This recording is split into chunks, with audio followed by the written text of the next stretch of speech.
This problem on the planet today is fear. It's been a problem for a long time, but it's a huge problem now. It's getting bigger every day, and the reason that fear is a problem, of course, is that it affects everything. Everything we think and say and do, all the decisions and choices we make, all of our reactions, all of our responses, everything that we're experiencing can come from only one of two places. Conversations with God has made that very clear to me. We're either coming from love, or we're coming from fear. And my observation is that most people, most of the time, and myself, more than I would like to acknowledge, coming from fear. So we have to look at our fears and find out, what is fear anyway? What is it all about? What are we afraid of? And what impact is it having on the choices and decisions and the creations for which we have made ourselves responsible? By the way, that's one of the first fears that there is, the fear of being responsible, the fear of placing yourself in a position of responsibility for all that we are creating. So fear is the first aspect of the human experience, as I understand it, that we need to work very hard to heal, and I might even say to transform. You transform fear, and you transform the world. Now let's take a look at what it is that we're afraid of. First of all, as I observe it, we're afraid of life itself, and so much that goes on in life. We're afraid of life because we're afraid of death. Conversations with God says that all fear ultimately is a fear of death. If you're not afraid to die, then you're not afraid to live. But how can you not be afraid to die? Well, you cannot be afraid to die if you understand what death is. As a result of that understanding, you understand what life is. The wonderful book Home with God, in a Life That Never Ends, explains all this in extraordinary detail.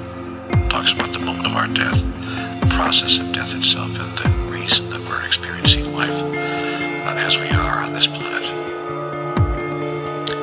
I would suggest that anybody who wants to know more about this particular subject, take a good look at that book. It's very difficult after reading that text to be afraid at any deep level of dying. And when that fear goes away, as I said, then fear of life disappears as well. We're afraid of nothing and no one because, and there's a very good reason why. See, all fear is based on the idea that we need something. That's what fear is, really. You want to know what fear is defined? The definition of fear is the thought that we are not going to be able to have something we think we need. It's as simple as that. The person who doesn't need anything has no fear of anything. When I don't need anything from you, I don't fear you. When I don't even need my own life, in a sense, when I don't think that I need this particular version of life in this particular physical form, that creates true fearlessness, and most spiritual masters reside in that place, a place of utter fearlessness. So when I begin to look at my own fears and begin to feel them, and when I have an idea that my fears are starting to, how do I say this, overcome me, overpower me, almost paralyze me, because all of us have been paralyzed by fear at one time or another.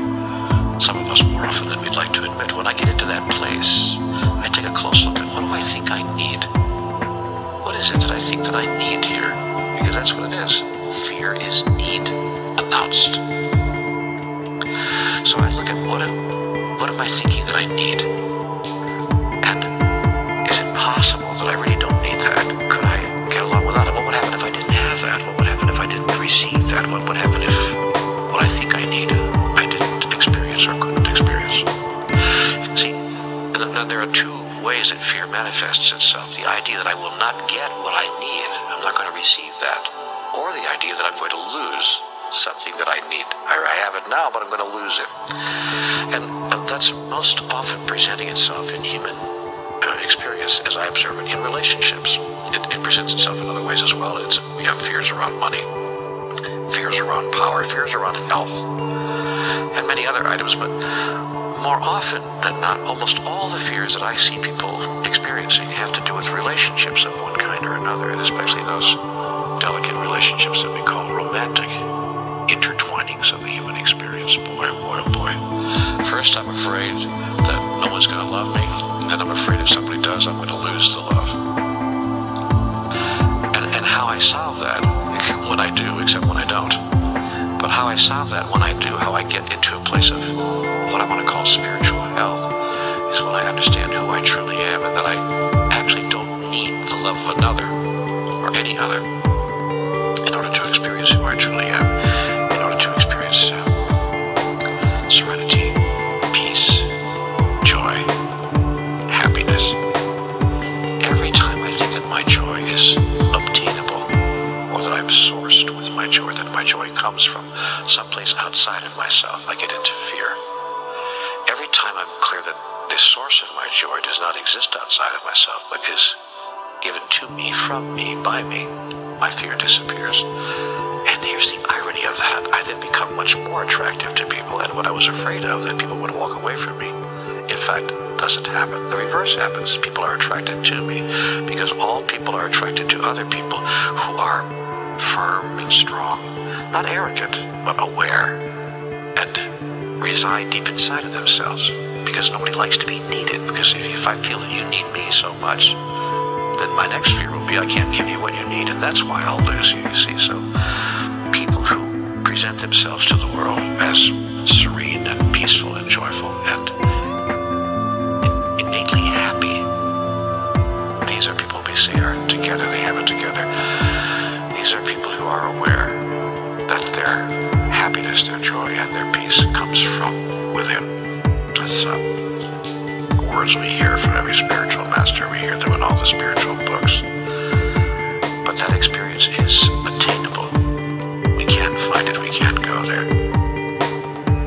And that's, I think, the spiritual journey. That's the path to transformation. That's the movement away from fear. Someone once said to me that there's a great acronym for fear. Feeling excited and ready. I love that. I had a great teacher say to me one time years ago, call your fears adventure. What a great thought.